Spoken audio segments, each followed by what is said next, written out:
Velkommen her til Microsoft Innovation Hub, hvor jeg kort skal prøve at forklare jer, hvad I kan bruge de nye Microsoft-licenser til. Jeg taler her om en Microsoft F3-licens, som er beregnet til medarbejdere, der måske ikke har deres egen PC. I det her tilfælde er jeg på et hospital, og jeg er kommet ind på en stuegang, og jeg vil gerne kigge lidt i noget Word-dokument. Jeg vil måske også redigere et Word-dokument, og det går jeg over her og gør for den her delte PC. Så nu prøver jeg lige at vise jer, hvordan Word Online ser ud, som er en del af Microsoft F3-licensen. Som I kan se, så ligner det næsten det Word, I kender. Jeg har lige skrevet hej her, og ellers så har jeg alle de indstillinger, jeg normalt plejer at benytte. Hvis jeg ikke har tilgang til en PC, jeg har måske kun min mobiltelefon her, så kan I også prøve at se, hvordan det ser ud. Jeg tager mobiltelefonen frem, og jeg har nu valgt at gå ind i den her app. Jeg er stadigvæk i samme dokument, der hedder Word for alle, og jeg kan læse dokumentet og se, at der er en, der har skrevet hej. Jeg har så også den særlige mulighed, når jeg bruger Word, at jeg kan gå ind og editere.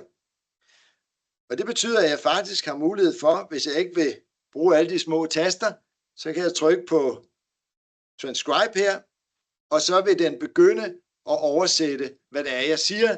Så i det her tilfælde kunne jeg for eksempel referere en stuegang eller noget andet spændende. Når jeg nu er færdig med det her, så vil den jo selvfølgelig bare have gemt dokumentet, hvor det plejer at ligge.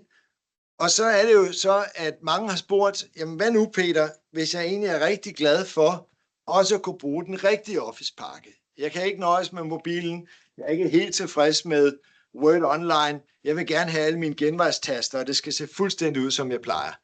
Så har I den tredje mulighed.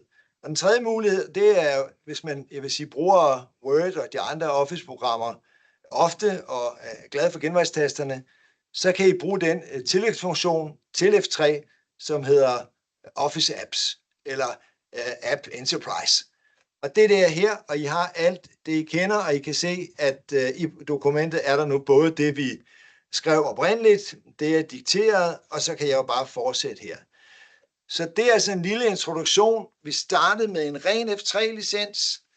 Vi viste den med online for Word. Vi gik videre og så, hvordan det også virkede på mobilen, og vi sluttede så af med at tilføje den her lille Office for Apps, så I også kan anvende det på jeres klient som det, vi kalder en fed klient. God fornøjelse.